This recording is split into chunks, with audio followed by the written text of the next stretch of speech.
Kia ora Year 10. This is a video going through the family trip practice task for Achievement Standard 1.1. So the task is on 2 pages. It's really quite long and it's quite wordy. And you can see from just the typesetting that it's quite an old one. I've saved it till the end because it is tricky. And the hard part is working out what we're being asked to do. So that's all of it there. So what you might want to do is to have your book with you and pause the video and just pause at the right pages to work out what we're being asked to do. And I'm going to go through that now. So have your highlighter handy. Let's see. Well, we've got a family of 7 and we've got 3 adults and they've got their licenses and 4 kids. They live in Auckland and they need to travel to Taupo and back. So they have to hire a vehicle.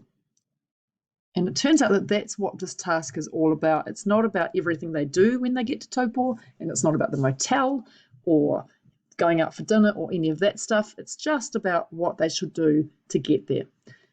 Right, so reading on, they're going to leave Auckland on a Friday morning, and they pick up the rental car or cars at 6 in the morning, or rental vehicle, and they'll take it back on the following Monday morning. They will return the rental vehicles at 10 a.m. on this day. The rental company calculates the number of days a vehicle is hired by dividing the total number of hours by 24 and then rounding up to the nearest whole day. So obviously we're going to have to work out how many days they get charged for. And the company's got 2 different plans. It's got a plan for cars and a plan for vans. So for cars, they have a time and kilometres plan. This plan has a daily rate, right? That means a rate that you pay for every day that you're hiring the car, and a charge per kilometre for the total number of kilometres travelled. And for vans, they have a different plan. They have an unlimited kilometres plan, which has a daily rate, but it's got no charge for the total number of kilometres travelled. So if you're starting to anticipate what's coming, you might be thinking about what do we have to work out? Well, they're going to have to figure out the cost of hiring the car or the van. And so we're going to need to work out whether they can fit everyone in one or not. They're going to have to work out how many days. And they're also probably going to have to think about petrol costs. So here's the next bit of information. We're told how far it is between the 2 cities. And instead of being told exactly that, we're told somewhat stupidly that it's 23% of 1,220 kilometres. Very useful. So you can see that's our first math skill right there. The rental company has got some special deals. If you hire a van, you will get 1/3 discount on the daily insurance costs for the van. And if you hire a car, you will get, let's find an orange highlighter, you'll get a $50 petrol voucher for every car you hire. And now we've got this table that looks really, really hard. So let's go through it. Well, here we've got the kind of car. I'll just change that pen colour. We've got, the kind of vehicle. So we've got a car or a van. How many people can the car fit? Well, the car can fit 5 and the van can fit 8. We've got insurance costs per day.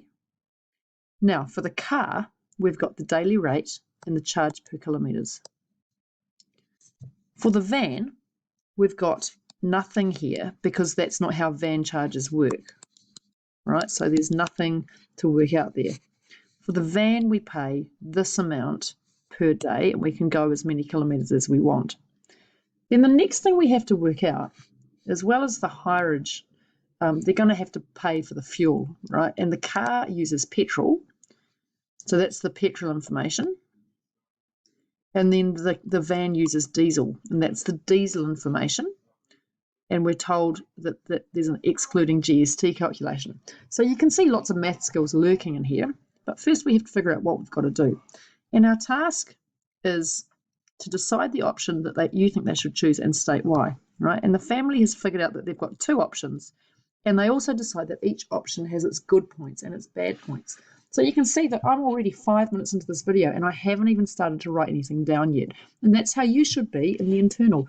Take your time and work out what you need to figure out. And remember, good communication is really, really important. So this video is probably going to end up being 2 videos because I'm going to go pretty slowly through the next bit. So the first thing that I would work out is how long we have to hire the car for. So let's go back up to here. Right.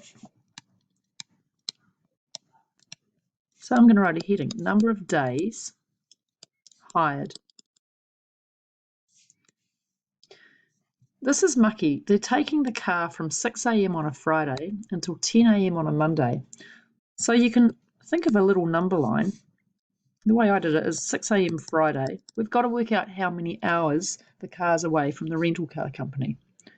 The car or the van, right? So for either one. So 6 a.m. Saturday, that's one whole day. Sorry for the background noise. 6 a.m. Sunday, 6 a.m. Monday, and then 10 a.m. Monday. So that's 24 hours, 24 hours, 24 hours, and then 4 extra hours. So how do we figure out days? Well, we're told that we're going to round up. So it's going to be 76 divided by 24, which is 3.16 recurring, which we round up.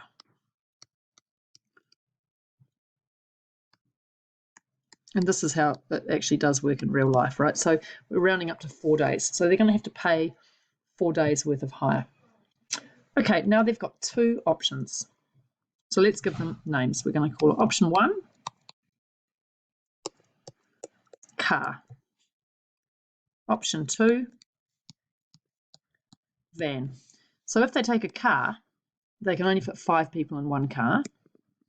They're going to need 2 cars.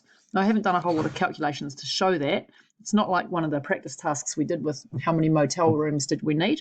It's pretty obvious. And we're told that all of the adults have got their licenses. So that's good. So if we take the van, we need 1 van. One more thing is going to be the same in both cases, and that's the distance travelled.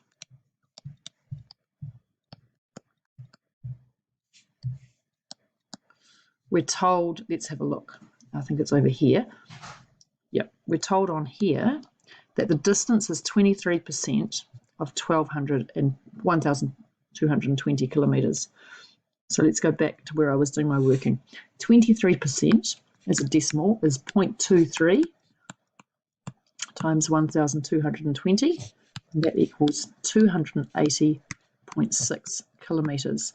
But that's only going one way, so we need to go there and back.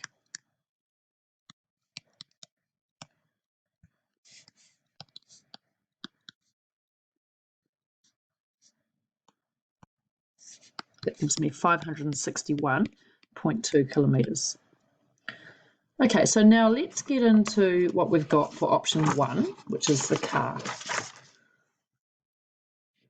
So I'm going to work it out for 1 car first, and I'm going to think about what I need. Right, well, I'm going to have to pay insurance, petrol, and you can look back to see this, but I need to pay the daily rate, and I need to pay the per kilometre charge. So they're my 4 things. Remember, on the petrol, for the cars, there's a $50 fuel voucher that you get back, so that will reduce the cost there. So let's look at that table and see what we've got. Well, the insurance cost for the car is $28 a day, and there's no discount on that, so that's pretty easy. Let's go back here and start writing some of this out. So insurance is very straightforward. They've got 4 days of car, so they've got to pay 4 days of insurance. That gives me $112. The daily rate is $65 a day. We've got 4 days, so that gives me $260. Then they've got the per kilometre charge. Now look at the table. So the table looks intimidating, but it's not, right? The charge per kilometre is 28 cents per kilometre.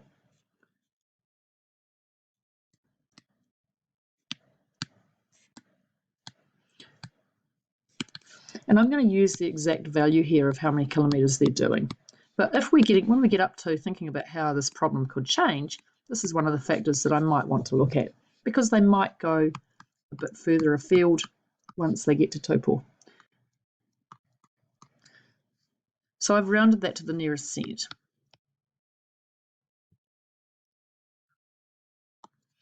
Okay, now the next bit and the tricky bit is the petrol. So looking at the table, this is the information I've got on the petrol. The car will go, will use 7 litres of petrol for 100 kilometres, and it's $2.16 per litre. So this is a rates problem, also called what I've called working with the unitary method. So I'm going to do this the slow way, where I work out how many litres of fuel we need to go 1 kilometre. Right, so if you're watching this and you're going, oh wow, she's so slow with this, that's fine, you can do it a faster way. Right, but petrol, we know that we have 7 litres per 100 kilometres. So per 1 kilometre, what did I do? Well, I divided that by 100, so we're keeping everything in proportion. This will be 0.07 litres per 1 kilometre. And we know that we're working it out for 561.2 kilometres. So I'm going to multiply up by that. Oops. Sorry, times 561.2. And that gives me 39.284 litres. Now you can work with that exact value, but I think you're probably going to round up to 40. I don't round down, or they're going to run out of petrol somewhere near the prawn farm on the way to Taupo. So round up to 40 litres. So the cost of the petrol is 40 times, what am I doing? Yeah, 40 litres. What's the price of the petrol? Sorry, I'm having a complete brain freeze. So there we go, 40 times $2.16, and I got $86.40. Now, if you did that using the exact value, I think the number that I got was 84.85. So you can see it doesn't really make much difference. You just want to show what you're doing really clearly. So the cost of the petrol is that, but they've got a petrol voucher.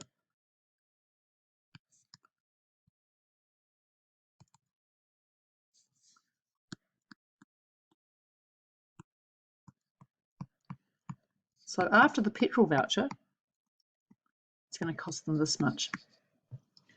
So we've done option 1 now.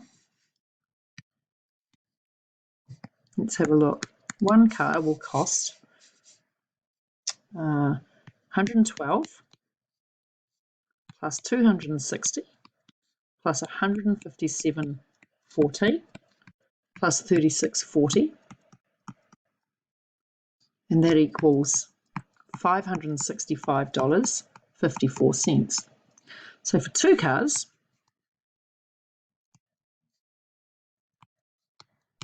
the cost is going to be 2 times that, which gives me this much.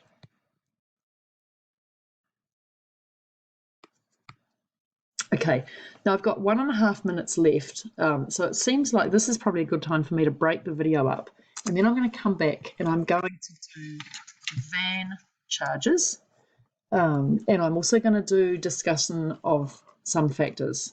All right, so thanks for your patience if you're still watching, if anyone's out there, and the next video will be up in about half an hour.